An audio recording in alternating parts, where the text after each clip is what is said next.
Paper leak हुआ, कैसे scam हुआ, कैसे धांधली हुई रिजल्ट में, इस पर हम विस्तार से चर्चा करेंगे। सीबीआई की जांच कहां तक पहुंची, लेकिन उससे पहले एक बड़ी खबर का रुख कर लेते हैं। बिहार एक बार फिर बिहार में पुल गिरा है। मधुबनी में निर्माणाधीन पुल गिरने का मामला सामने आया है। 2 दिन पहले बनकर पुल तैयार हुआ था। नदी का जलस्तर बढ़ने से पुल पूरी तरह से धराशायी हो गया। पुल गिरने से किसी के हाथाहाथ होने की फिलहाल खबर नहीं है, लेकिन एक बार फिर से ये तस्वीर सामने आई है। आपको याद होगा, लगभग 1 हफ्ते पहले ही ये खबर सामने आई थी। एक पुल जो है वो पूरी तरह से धराशायी हो गया। पुल निर्माण कार्य चल रहा था और पुल का उद्घाटन भी नहीं हुआ था, उससे पहले पुल गिर गया। लेकिन ये है बिहार के मधुबनी से खबर, जहां पर एक बार फिर से पुल गिरने का मामला सामने आया है। पुल गिरने से किसी के हाथाहाथ होने की खबर नहीं, लेकिन ये तस्वीरें बिहार प्रशासन पर सवाल खड़े कर रही हैं कि बैक टू बैक इस तरह की खबरें अगर बिहार से आ रही हैं, पुल लगातार गिर रहे हैं, तो आखिरकार धांधली कहां पर हो रही है, किस तरह की सामग्री का इस्तेमाल पुल निर्माण में किया जा रहा है, क्या मानकों को ताक पर रखकर पुल निर्माण कराए जा रहे हैं। जो आप देखिए किस तरह से बारिश हुई, नदी का जलस्तर बढ़ा और पुल पूरी तरह से धराशायी हो गया। पटना से शक्ति कुमार हमारे साथ ज्यादा जानकारी के लिए जुड़ गए हैं। शक्ति, अगर बैक टू बैक इस तरह की तस्वीरें बिहार से सामने निकल कर आ रही हैं, तो ये सवाल वहां के प्रशासन, वहां की व्यवस्थाओं पर है। बिल्कुल, देखिए मधुबनी के में जो है ये पुल जो है इसका ऐसे गार्डर का जो है ढलाई सेंटरिंग जो कर सकते हैं, ढलाई जो है 2 दिन पहले ही हुई थी, और लेकिन ये पुल गिर गया है। और कितनी लापरवाही आप इस अंदाजा इसी से लगाया जा सकता है कि ढलाई के 2 दिन के भीतर ही जो है पुल गिर गया। हालांकि राहत की बात ये हुई थी कि पुल अभी चालू नहीं था और किसी के भी मरने की इसमें कोई आशंका नहीं है, ये सबसे बड़ी राहत की बात है। लेकिन लगातार बिहार में जो है पुलों का गिरना, निर्माण, खास करके वो पुल जिनका निर्माण कार्य चल रहा है, ऐसे पुल जो है लगातार बिहार में गिर रहे हैं। तो कहीं ना कहीं बड़ा सवाल है कि जो पुल बिहार में बन रहे हैं उसकी क्वालिटी क्या है, किस तरह के मटेरियल का उसके निर्माण में लगाया जा रहा है, तमाम तरह के सवाल खड़े हो रहे हैं। और साथ ही साथ लगातार बिहार में जो है निर्माणाधीन जो पुलें हैं उनका गिरने का जो सिलसिला है वो थमने का नाम नहीं ले रहा है। और सबसे अहम बात यह है कि आपको बताएं कि जो नदी थी भूतही नदी, वहां पर जलस्तर बढ़ गया और अचानक से जलस्तर बढ़ने के कारण जो है पुल जो है जो निर्माणाधीन था वो धाम से गिर गया। फिलहाल अब इसकी जांच चल रही है और बड़ी अधिकारी मौके पहुंच के जो है पुल के निर्माण में जो लापरवाही बरती गई है उसकी जांच की जा रही है। शक्ति, जिस तरह से जानकारी दे रहे हैं कि पुल निर्माण को लेकर जांच चल रही है कि अचानक से पुल कैसे धराशायी हो गया, क्या निर्माण सामग्री में किसी तरह का कोई धांधली की जा रही है, जो इस तरह की तस्वीरें सामने निकल कर आ रही हैं। बहुत बहुत शुक्रिया तमाम जानकारी के लिए शक्ति।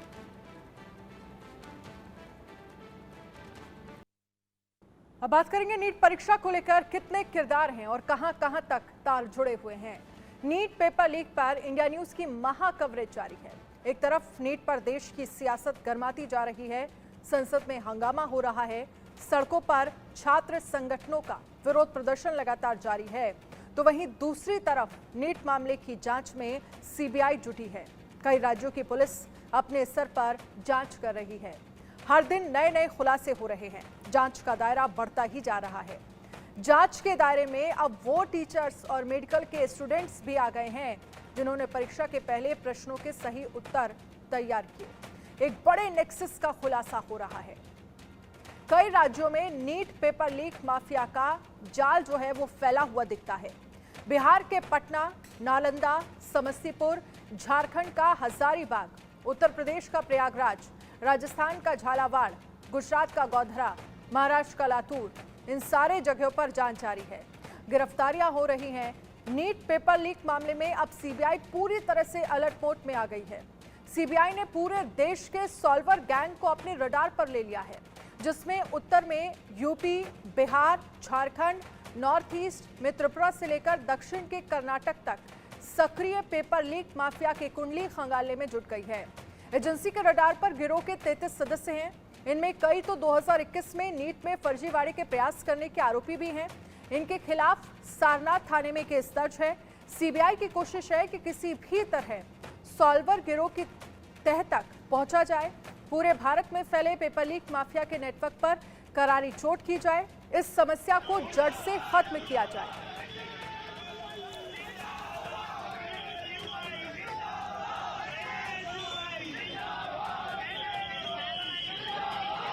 तो नीट पेपर लीक मामले में छात्रों में नाराजगी बढ़ती जा रही है।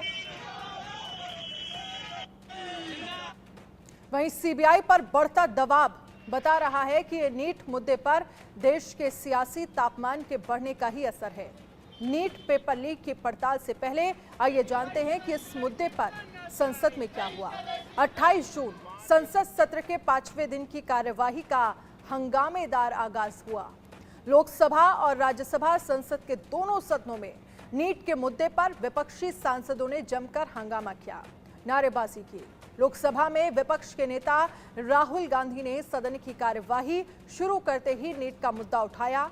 राहुल गांधी राष्ट्रपति के अभिभाषण पर धन्यवाद प्रस्ताव से पहले नीट पर चर्चा की मांग कर रहे थे, जबकि स्पीकर ओम बिरला राहुल गांधी को समझाने की कोशिश कर रहे थे कि राष्ट्रपति के अभिभाषण पर चर्चा के दौरान भी नीट पर चर्चा हो सकती है।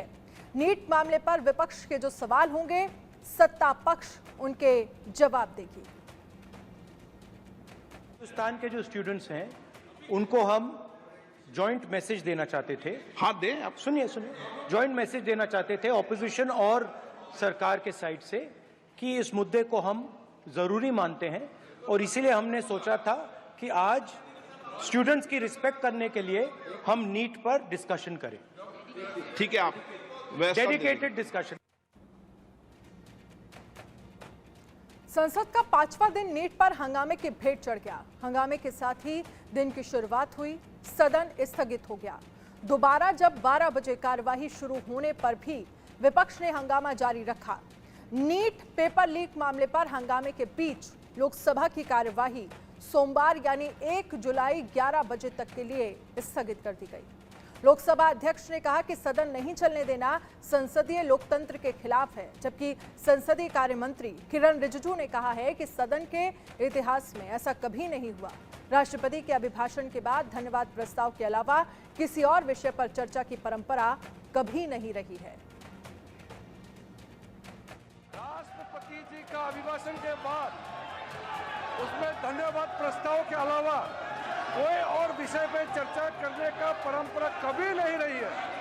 ये पहली बार कांग्रेस पार्टी और उनके कुछ दलों ने इस संसद के गरिमा को ताक में रखते हुए आदरणीय राष्ट्रपति का अभिभाषण पे चर्चा करने का जो प्रस्ताव रखना है उसको विरोध करके वेल में आया है। मैं उसको कंडेम करना चाहता हूँ। अध्यक्ष महोदय जी, आपने अपने चेयर से भी कहा है कि कोई भी मुद्दा विपक्ष के लोग उठाना चाहे उसको पर्याप्त समय दिया जाएगा और राष्ट्रपति का अभिभाषण के चर्चा के प्रस्ताव के दौरान पूरा अपने बात रख सकते हैं। और हम सर आपके माध्यम से मैं विपक्ष के लोगों को आश्वासन देता हूं कि चर्चा के दौरान कोई भी मुद्दा आएगा हम जवाब के लिए तैयार हैं। पूर्ण रूप से हम जवाब भी देंगे। इसमें सदन को चलना दिया जाए और चर्चा होना चाहिए। संसद में विपक्षी सांसदों के तेवर बता रहे हैं कि यह मामला इतनी आसानी से शांत नहीं होने वाला। इंडिया न्यूज के संवाददाता ने विपक्षी सांसदों से बात की है, उनका पक्ष जानने की कोशिश की है। देश के युवाओं की तरफ हमारी जिम्मेदारी है। देश संसद की तरफ देख रहा है, देश की युवा संसद की तरफ देख रहे हैं। वो नहीं चाहते हैं कि 5 दशक पहले कौन सी इमरजेंसी का काल आया था उसके बारे में चर्चा हो। वो चाहते हैं हमारे ऊपर जो इमरजेंसी लगी है, हमारे भविष्य पे जो इमरजेंसी लगी है उस पर चर्चा हो। तो उस अर्जेंसी को ध्यान में रखते हुए हमारी मांग थी कि आप हमें बोलने दीजिए, मुझ पर एक अलग से चर्चा हो। देश की युवाओं की ये मांग है। राष्ट्रपति के अभिभाषण में हम सब शामिल होंगे, पर उन्होंने बहुत सारे मंत्रालयों का ब्यौरा दिया है। ये नीट की चर्चा इंपॉर्टेंट है। एजुकेशन मिनिस्टर ने शुरुआत की थी कि कोई पेपर लीक नहीं हुआ है, कोई सीबीआई इंक्वायरी की जरूरत है। फिर लगातार कैंसिलेशन हुआ है, लगातार पोस्टपोनमेंट हुआ है, डार्क वेब पे वो पेपर्स पाए गए हैं, फिर सीबीआई इंक्वायरी होती है। तो क्या मजाक बना रहे हैं देश की जनता के साथ? उनके फ्यूचर को अंधेरे में डाल रहे हैं। शर्म आती है कि आप भाग रहे हैं इस चर्चा से। मामला बहुत ही गंभीर है। नीट का जो मामला है बहुत गंभीर है और इसलिए गंभीर है कि पूरे छात्र समुदाय का संबंध से जुड़ा हुआ है, उनका भविष्य जुड़ा हुआ है। और इसीलिए कांग्रेस पार्टी के तमाम विपक्ष और हमारे एलओपी राहुल जी इस मुद्दे को उठाना चाहते थे और चाहते थे कि ये प्राथमिकता दी जाए और इसके बारे में सरकार अपना जवाब दे, उत्तर दे कि उन्होंने क्या कार्रवाई की और आगे क्या कार्रवाई करने वाले। लेकिन सरकार इस पूरे विषय पर पर्दा डालना चाहती है इस देश के 2 करोड़ छात्रों की जिंदगी, युवाओं की जिंदगी पिछले 2 साल के अंदर पेपर लीक के कारण बर्बाद हुई है। एनटीए एग्जाम कंडक्ट कराता है और जितने एग्जाम एनटीए कंडक्ट करा रहा है सारे के पेपर लीक हो रहे हैं। नीट का पेपर लीक हो रहा है, जेईई पेपर लीक हो रहा है, गिरफ्तार हो रहे हैं, एनडीए के विधायक बेदी राम का नाम आ रहा है। तो मैं तो समझता हूं कि इसके ऊपर गहन चर्चा सदन के अंदर होनी चाहिए और जो लोग इसके लिए जिम्मेवार हैं उनके खिलाफ कार्रवाई होनी चाहिए। बात बनती नहीं है। देश के करोड़ों स्टूडेंट्स जानना चाहते हैं उनका भविष्य सुरक्षित कैसे रहेगा। अगर परीक्षा दर परीक्षा पेपर लीक होता रहेगा तो वो क्या करेंगे। कितनी मेहनत से पेट काट के माँ बाप अपने बच्चों को पढ़ाते हैं, स्टूडेंट्स अपनी तैयारी करते हैं और उसके बाद पेपर लीक हो जाता है। सत्ता पक्ष हो या विपक्ष, दोनों ही खेमे के नेता चाहते हैं कि नीट पेपर लीक की सख्ती से जांच हो, दोषियों को सजा दी जाए। फर्क बस इतना है कि विपक्ष का जोर नीट दोबारा करवाने पर है, एनटीए को भंग करने पर है, जबकि सत्ता पक्ष सीबीआई की जांच पर भरोसा जता रहा है, सुप्रीम कोर्ट के आदेश का इंतजार कर रहा है। ये युवाओं के भविष्य से जुड़ा मामला है, इस पर सियासत से परहेज किया जाना चाहिए। शिक्षा मंत्री धर्मेंद्र प्रधान ने कहा है कि सरकार की जिम्मेदारी देश के युवाओं और छात्रों के प्रति है। जब सरकार अपना पक्ष रखने के लिए तैयार है तो फिर क्या उलझन है। हम कड़ी से कड़ी कार्रवाई करने जा रहे हैं, हम किसी को नहीं छोड़ेंगे। राष्ट्रपति महोदया जी ने अपने प्रारंभिक भाषण में परीक्षा के ऊपर खुद ही एड्रेस किया। ये सरकार की इंटेंशन को प्रतीत करती है कि हम कोई भी विषय को सामना करने के लिए प्रस्तुत है, जो तथ्य हम समाज में रखना चाहते हैं। अगर आज प्रतिपक्ष धन्यवाद प्रस्ताव पे चर्चा करते हुए, जिसको दोनों सदनों के अध्यक्ष ने उनको यही परंपरा की याद दिलाई कि राष्ट्रपति अभिभाषण के उपरांत जो धन्यवाद प्रस्ताव होती है, उस समय में कोई आर्जनमेंट मोशन वगैरह, स्थगन आदेश वगैरह का कोई उसका परंपरा इस हाउस में नहीं है। जब राष्ट्रपति जी ने खुद परीक्षा को उल्लेख किया है, आप उसको धन्यवाद प्रस्ताव में बोलते हुए आप आपकी मत रखो, आपको जो कहना है, जो आलोचना करना है, जो सुझाव देना है रखो। हम तो प्रारंभिक दिनों से कहते हैं कि हमारी दायित्व, सरकार की दायित्व देश की नौजवानों की प्रति है, देश के विद्यार्थियों की प्रति है। हम सारा विषय स्पष्टता के साथ आप लोगों के माध्यम से देश के सामने रखे हैं, आज भी सदन में रखना चाहते हैं।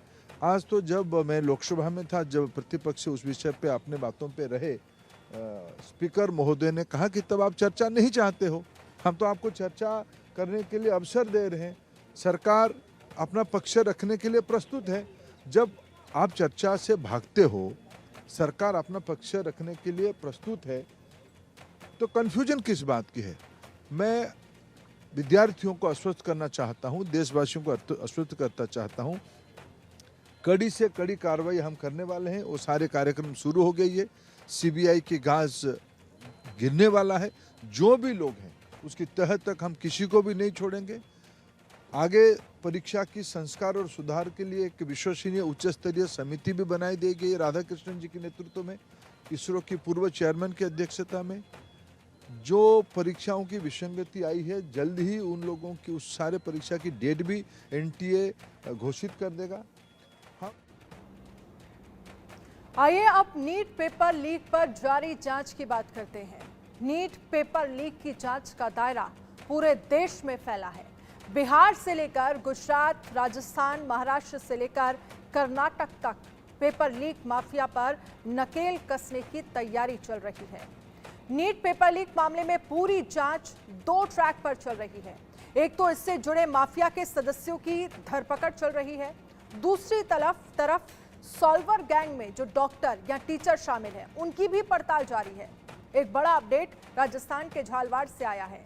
नीट पेपर लीक मामले के तार अब राजस्थान के झालावाड़ मेडिकल कॉलेज से जुड़ते नजर आ रहे हैं। 5 मई को नीट यूजी की परीक्षा हुई थी। उसके ठीक 3 दिन बाद यानी 8 मई से मुंबई और दिल्ली पुलिस की crime branch Jhalawar medical college के चक्कर लगा रही है। क्राइम ब्रांच की टीम ने यहां के 10 छात्रों को पूछताछ के लिए उठाया, जिनमें लड़कियां भी शामिल हैं। उनमें से 8 छात्रों को छोड़ा गया है। यहां के 2 छात्र अभी भी मुंबई क्राइम ब्रांच की कस्टडी में हैं। कॉलेज प्रशासन के अनुसार ये सभी छात्र छात्राएं साल 2019 से लेकर 2022 के बीच के स्टूडेंट हैं। ये है कि ये परीक्षा 4 मई को आयोजित हुई थी। 8 मई को दिल्ली पुलिस के अधिकारी यहाँ पर आए और उन्होंने यहाँ से जो हमारे 8 विद्यार्थियों के बारे में जानकारी चाहिए जो कॉलेज द्वारा उनको उपलब्ध करा दी गई। उसके पश्चात 13 तारीख को मुंबई पुलिस से जो है अधिकारी आए, उन्होंने 2 विद्यार्थियों की जानकारी मांगी। ठीक है। और दोनों विद्यार्थी यहाँ उपलब्ध थे और उनको पूछताछ के लिए उन्होंने दिन भर उनसे पूछताछ की। उसके बाद शाम को 6 बजे वो जो है साथ ले गई और इन दोनों ही मामलों की सूचना झालावाड़ पुलिस को हमने दे दी थी। झालावाड़ मेडिकल कॉलेज एक ऐसा सेंटर साबित हो रहा है जहां पर सबसे ज्यादा डमी कैंडिडेट्स के तार जुड़ रहे हैं। जिन छात्रों से दिल्ली और मुंबई की क्राइम ब्रांच ने पूछताछ की है, उन पर आरोप है कि उन्होंने मोटी रकम लेकर डमी कैंडिडेट के रूप में नीट की परीक्षा दी। ये सारा घटनाक्रम सामने आने के बाद से कॉलेज प्रशासन में भी हड़कंप मचा हुआ है। कॉलेज प्रशासन भी अपने स्तर पर जांच कर रहा है। ये भी पता चल रहा है कि जांच एजेंसियां की रडार पर झालावाड़ मेडिकल कॉलेज के कुछ और छात्र छात्राएं भी हैं। नीट का मामले से जहां पूरे इंडिया के अंदर संसद नहीं सुप्रीम कोर्ट भी इस पर आवाज उठा चुकी है और सुप्रीम कोर्ट ने इसके पूरे मामले की जांच की बात कही है, तो वहीं संसद में भी इसका मुद्दा उठ चुका। लेकिन एक बात और सामने आई है, राजस्थान का मेडिकल कॉलेज। मेरे पीछे जो आप ये देख रहे हैं झालावाड़ का मेडिकल कॉलेज है। यहाँ पर दिल्ली और मुंबई की क्राइम ब्रांच 10 स्टूडेंट को गिरफ्तार कर उठा के लेके गई पूछताछ के लिए। इसमें 8 स्टूडेंट को तो इसमें उन्होंने जमानत देकर छोड़ दिया, लेकिन 2 स्टूडेंट, इसमें एक छात्रा भी है, उसको अभी भी पूछताछ कर रही है। गौरतलब है कि झालावाड़ के मेडिकल कॉलेज के अंदर 10 स्टूडेंट का पेपर के जो नीट लीक मामले में जो मामला सामने आया है, उसमें 10 स्टूडेंट का नाम इसमें आया है। इसके अंदर दिल्ली की जो क्राइम ब्रांच है वो 8 स्टूडेंट को उठा के लेके गई है। वहीं महाराष्ट्र की जो मुंबई जो क्राइम ब्रांच है वो 2 स्टूडेंट को यहाँ से लेके गई, जिसमें एक छात्रा भी है। सबसे गौर करने वाली बात है कि इसमें जो मुंबई जो क्राइम ब्रांच जहाँ से उठा के लेके गई उसमें एक छात्रा भी है और एक पुरुष भी, तो राजस्थान के ही हैं। ऐसे में सवाल खड़ा होता है कि पेपर लीक मामले में झालावाड़ का मेडिकल कॉलेज के जो स्टूडेंट है वो भी इसमें शामिल गए हैं। और इसमें अगर मेडिकल कॉलेज की हम बात करें तो मेडिकल कॉलेज के अंदर अभी हमारी कुछ देर बात हुई है, मेडिकल कॉलेज कहीं ना कहीं पूरी तरह से इस मामले को दबाना चाह रहा है। हालांकि उनका कहना है कि जो दिल्ली की और मुंबई की जो क्राइम ब्रांच है वो 10 स्टूडेंट को लेके गई है, लेकिन वो कौन से स्टूडेंट है, उनके नाम क्या है, इसका खुलासा वो मेडिकल कॉलेज का डिपार्टमेंट हो या मेडिकल प्रशासन हो, इसकी खुलासा नहीं कर रहा है। लेकिन अब इस समय देखना है कि इसमें 2 छात्रों को अभी भी मुंबई की क्राइम ब्रांच ने नहीं छोड़ा है। लेकिन ये जरूर है कि झालावाड़ मेडिकल कॉलेज के अंदर इस तरह से 10 स्टूडेंट के नाम आए हैं जिनका डमी कैंडिडेट के रूप में पेपर देने की बात सामने आई है। अब देखते हैं कि इसमें आगे और क्या खुलासा होता है, ये देखने वाली बात होगी। लेकिन इसके अंदर झालावाड़ मेडिकल कॉलेज का एक भी स्टूडेंट हमारे सामने कुछ बोलने के लिए तैयार नहीं हो रहा है। यहाँ कहीं ना कहीं वो एक धरासा है। इस मामले में अब देखते हैं कि क्राइम ब्रांच क्या चीज सामने लेकर आती है। झालावाड़ से अनीस आलम, इंडिया न्यूज। और इसी बीच एक बड़ी खबर आ रही है, हजारीबाग से नीट पेपर लीक में हजारीबाग से 2 गिरफ्तारियां हुई हैं। ओएसिस स्कूल प्रिंसिपल समेत 2 गिरफ्तारियां, प्रिंसिपल वाइस प्रिंसिपल को सीबीआई ने किया अरेस्ट। जले हुए क्वेश्चन पेपर भी मिले हैं। डिस्ट्रिक्ट कोऑर्डिनेटर थे प्रिंसिपल एहसान ul Haq.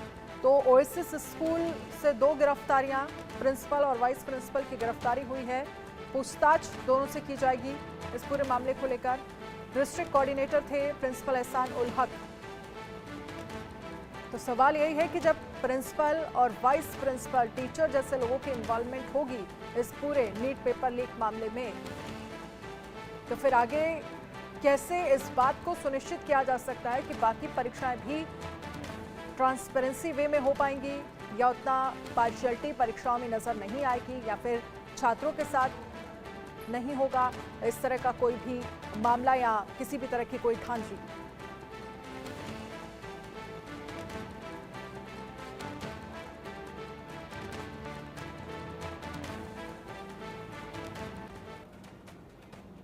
NEET paper leak मामले में एक नया नाम यूपी के प्रयागराज का जुड़ गया है। प्रयागराज का मुजफ्फरपुर कनेक्शन समझिए। बिहार के मुजफ्फरपुर में नीट की परीक्षा में धांधलेबाजी का पता चला था। वहां के एक डीएवी स्कूल में राज पांडे नाम के छात्र की जगह एम्स के एक डॉक्टर को बतौर सॉल्वर बिठाने की कोशिश हुई थी। उसके लिए आधार कार्ड समेत कई सारे फर्जी दस्तावेज तैयार करवाए गए थे। सॉल्वर बायोमेट्रिक जांच में पकड़ा गया था। लेकिन वो किसी तरह वहां से फरार होने में कामयाब हो गया। स्कूल की प्रिंसिपल जांच के दायरे में है। मुजफ्फरपुर में जिस राज पांडे छात्र को पास करवाने के लिए ये फर्जीवाड़ा किया गया, वो प्रयागराज के डॉक्टर आरपी पांडे का बेटा है। राज पांडे पर आरोप लग रहे हैं कि उन्होंने ही सॉल्वर के साथ मिलकर ये सारा खेल किया है। बिहार के मुजफ्फरनगर में राज पांडे समेत कई अन्य के खिलाफ मुकदमा दर्ज कर लिया गया है। मुकदमा दर्ज होने के बाद से ही राज पांडे, उनके पिता डॉक्टर आरपी पांडे और सॉल्वर तीनों फरार हैं, जिनकी तलाश में बिहार पुलिस, यूपी पुलिस समेत कई जांच एजेंसियों ने संगम नगरी में डेरा डाल रखा है। तीनों कहां छिपकर बैठे हैं, किसी को पता नहीं चल रहा है। प्रयागराज से सुमित श्रीवास्तव की ये रिपोर्ट देखिए। नीट परीक्षा पेपर लीक मामले में प्रयागराज का नाम सबसे ज्यादा चर्चा में है। कारण है कि प्रयागराज के चर्चित हॉस्पिटल अक्षयवट के जो मालिक है डॉक्टर आरपी पांडे, उनका बेटा ऋषभ उर्फ राज पांडे का नाम जब से आया है, तब से प्रयागराज में लगातार जो छापेमारी की कार्रवाई की जा रही है कि आखिरकार राज पांडे, उनके पिता जो आरपी पांडे, वो आखिरकार कहाँ हैं, क्योंकि बिहार के मुजफ्फरनगर इलाके में इन लोगों के खिलाफ एफआईआर दर्ज हो गई है। उसमें बताया गया है कि ऋषभ उर्फ राज पांडे जो है वो अपनी जगह दूसरे जो डॉक्टर था एम्स के, उसको बतौर उसने सॉल्वर उसने अपनी जगह बैठाया हुआ था। उधर गुजरात में सीबीआई की जांच तेजी से आगे बढ़ रही है। सीबीआई की टीम जय जलाराम स्कूल में जो फर्जीवाड़ा हुआ है उसकी गुत्थी सुलझाने में जुटी है। स्कूल के मालिक दीक्षित पटेल को सीबीआई ने रडार पर लिया है, उससे पूछताछ की है। कुछ छात्रों और उनके परिजनों पर शिकंजा कस चुका है। चीटिंग के मामले में स्कूल का प्रिंसिपल और टीचर पहले ही गिरफ्तार हो चुके हैं। इस मामले में कुल 5 लोगों को अरेस्ट किया था। सभी जेल में बंद हैं। 5वें दिन यानी 28 जून को सीबीआई को गोधरा की कोर्ट में बड़ा झटका लगा। सीबीआई ने पकड़े गए 5 आरोपियों में से 4 की रिमांड मांगी थी। कोर्ट में सुनवाई के दौरान सीबीआई की तरफ से दलील दी गई कि आरोपियों को पूछताछ बेहद जरूरी है। ये सिर्फ गोधरा का मामला नहीं है, देश के 24 लाख छात्रों के भविष्य का मामला है। लेकिन कोर्ट से रिमांड नहीं मिल पाई। 29 जून को फिर सुनवाई होगी। देखना होगा आरिफ वोरा, तुषार भट्ट, विभोर आनंद और पुरुषोत्तम शर्मा की रिमांड सीबीआई को मिल पाती है या नहीं। नीट यूजी पेपर लीक मामले में सीबीआई की टीम ने गुजरात के गोधरा में अपनी जो जांच है वो बहुत ही तेज कर दी है। कल सीबीआई की टीम ने 6 छात्रों के साथ पूछताछ की थी और उसके स्टेटमेंट रिकॉर्ड किए थे। उसके बाद सीबीआई की टीम ने 2 आरोपियों के घर और दफ्तर में बड़ौदा के अंदर भी जांच की थी। साथ ही सीबीआई की टीम द्वारा जो जय जलाराम सेंटर है स्कूल के ऊपर जाके भी वहां पर काम करने वाले कर्मचारियों से भी पूछताछ की थी। तो जिस प्रकार से सीबीआई अपनी जांच आगे बढ़ा रही है, उसी कड़ी में आज 5 आरोपियों को जो जेल में बंद थे उसको लेकर के वो कोर्ट में प्रोड्यूस किया गया और उसके रिमांड की मांग की गई थी। सीबीआई की टीम ने 4 दिन के रिमांड कोर्ट से मांगे थे। पूरे दिन चली सुनवाई के बाद कोर्ट ने अपना फैसला सुरक्षित रखा है और कल इस मामले को लेकर के फिर से सुनवाई होगी और उसके बाद कोर्ट का फैसला आएगा। आने वाले समय में पता चलेगा कि सीबीआई को इस मामले को लेकर के आरोपी के रिमांड मिलते भी है या नहीं मिलते। लेकिन आज की अगर बात करें तो सीबीआई की जो आशा थी उस पर पूरी तरह से पानी फिर गया है और आज कोर्ट ने आरोपियों को रिमांड पर नहीं भेजा है और इस समय 5 आरोपियों को फिर से जेल में भेज दिया गया है। कैमरामैन रवि वेंडे के साथ मैं जयेश सोनी, इंडिया न्यूज, गोधरा। वहीं पटना में पेपर लीक की जांच बहुत तेजी से आगे बढ़ रही है। सीबीआई कई मोर्चों पर एक साथ काम कर रही है। शुक्रवार को सीबीआई की टीम बेओर जेल पहुंची। 29 जून से पटना के बेओर जेल में बंद 13 आरोपियों से एक साथ सीबीआई की टीम पूछताछ शुरू करेगी। सीबीआई की टीम ने जेल प्रशासन को इसकी जानकारी दे दी है। इन 13 आरोपियों को पटना पुलिस ने नीट पेपर लीक कांड में गिरफ्तार किया था, जिनमें सिकंदर यादवेंद्र, अमित आनंद, नीतीश कुमार शामिल हैं। चिंटू और मुकेश पेपर लीक के 2 अहम किरदार सीबीआई के शिकंजे में हैं। उनसे पूछताछ जारी है। सीबीआई उनके आगे की कड़ी तक पहुंचने की कोशिश कर रही है। उनके आगे संजीव मुखिया और रॉकी का नाम आ रहा है। शुक्रवार को सीबीआई चिंटू और मुकेश को लेकर पटना के कंकड़बाग इलाके में गई। बताया जा रहा है कि कंकड़बाग में रॉकी रुका था। उस जगह की पड़ताल करने के लिए चिंटू और मुकेश को लेकर सीबीआई कंकड़बाग पहुंची थी। ये भी पता चल रहा है कि संजीव मुखिया नेपाल फरार हो गया है। लीक कांड में मास्टरमाइंड संजीव मुखिया की गिरफ्तारी अभी तक नहीं हो पाई है। संजीव मुखिया की गिरफ्तारी के लिए सीबीआई की टीम लगातार छापेमारी कर रही है। पटना के सीबीआई कार्यालय से थोड़ी देर पहले जो है सीबीआई की टीम चिंटू और मुकेश, जिसे कल रिमांड पर ली थी, दोनों को लेकर जो है पटना के कंकड़बाग इलाके में गई और जहां पे चिंटू रहता था और उस इलाके पे ले जाके चिंटू और मुकेश से सीबीआई की टीम ने पूछताछ की है। और सबसे अहम यह है कि जो संजीव मुखिया है, जो कि पेपर लीक कांड में मास्टरमाइंड है, और उसका सहयोगी रॉकी जो है, दोनों जो है फरार हैं। जो हमारे सूत्र बता रहे हैं कि संजीव मुखिया और रॉकी दोनों जो है पटना से बस के द्वारा जो है नेपाल भाग गए हैं। फिलहाल दोनों की छापेमारी के लिए सीबीआई की टीम लगातार छापेमारी कर रही है। अब देखना यह दिलचस्प हो जाएगा कि सीबीआई की टीम के हाथे कब तक संजीव मुखिया आता है। कैमरा अभिषेक के साथ शक्ति, इंडिया न्यूज़, पटना। शक्ति कुमार पटना से इस पर ज्यादा जानकारी के लिए लाइव जुड़ गए हैं। रवि कुमार लखनऊ से हमारे साथ लाइव जुड़ गए हैं। शक्ति, पटना जहां पर जांच सबसे ज्यादा तेज और एक तरह से कह सकते हैं कि सबसे ज्यादा सबूत, गिरफ्तारियां यहीं से सामने निकल कर आई हैं। सीबीआई किस तरह से इस पूरे मामले को आगे बढ़ा रही है? इंतजार जो है वो 8 जुलाई का है, जब एनटीए को कोर्ट में जवाब दाखिल करना है। जी बिल्कुल, देखिए सबसे पहले पटना पुलिस ने ही नीट पेपर लीक कांड में खुलासा किया था और यहीं पर गिरफ्तारी भी हुई थी। और अब जो है आपको बताएं कि आज सीबीआई की टीम जो है चिंटू और मुकेश को लेकर जो है रॉकी के आवास पे गई थी। और रॉकी जो है आपको बताएं कि काफी अहम किरदार है जो है नीट पेपर लीक मामले में। और रॉकी जो है संजीव मुखिया का रिश्तेदार बताया जा रहा है। और इसकी जो है के बारे में पता करने के लिए चिंटू और मुकेश को सीबीआई की टीम लेकर पहुंची थी सुबह आज। और उसके बाद चिंटू के बिना से कई जगह पे छापेमारी की, पूछताछ किया गया और वहाँ पे जानकारी इकट्ठी की गई। और उसके बाद जो है सीबीआई की टीम वापस आई है। और सबसे अहम आपको बताएं कि चलिए शक्ति, आपके पास आएंगे। रवि भी हमारे साथ लखनऊ से जुड़े हुए हैं। रवि, उत्तर प्रदेश में जब हम पुलिस परीक्षा भर्ती लीक की बात करते हैं और फिर जब नीट पेपर लीक का मामला सामने आता है, दोनों के तार क्या एक दूसरे से जुड़े हुए नजर आ रहे हैं? क्योंकि प्रयागराज में भी जांच तेज हो गई है। देखिए निश्चित तौर पर जिस तरीके से लगातार हम अगर बात करें तो एसटीएफ ने भी उत्तर प्रदेश किस तरीके से इस पूरे मामले को लेकर कार्रवाई की है। और समीक्षा अधिकारी और सहायक समीक्षा अधिकारी का जो पेपर यानी आरओ का जो पेपर लीक का मामला था, इस पूरे मामले को लेकर जिस तरीके से कार्रवाई की, भोपाल की प्रिंटिंग प्रेस से पूरा पेपर लीक होने का मामला सामने आया। प्रिंटिंग प्रेस के कर्मचारी सुनील वंशी की मदद से नयन मिश्रा ने आरओ और एआरओ का जो पेपर लीक करा दी, पूरी जानकारी मिली है। उसके अलावा तमाम सारे और भी खुलासे हुए। इस पूरे मामले को लेकर 6 लोगों की गिरफ्तारी की गई प्रयागराज से। और जाहिर है कि जिस तरीके से पेपर लीक को जो पूरा मामला पूरे देश भर में अलग अलग जगहों पर पेपर लीक का जो मामला है वो लगातार चर्चाओं में है। और जाहिर है कि इसको लेकर कार्रवाइयां भी शुरू हो गई हैं। और सबसे बड़ी बात यह है कि उत्तर प्रदेश से लेकर अलग अलग जगहों पर जिस तरीके से कार्रवाइयां हैं वो हो रही है, वो बताती है किस तरीके से ये नेटवर्क है वो काम कर रहा था। लेकिन अब जाहिर है कि अब जब कार्रवाई शुरू हुई है तो ऐसे में तमाम सारे जो लोग इससे जुड़े हुए लोग हैं अब वो सलाखों के पीछे। बहुत शुक्रिया शक्ति, आपका भी बहुत शुक्रिया तमाम जानकारी के लिए। खास पेशकश में एक छोटे से ब्रेक के लिए रुकेंगे। ब्रेक के उस पार खबरें लगातार जारी है।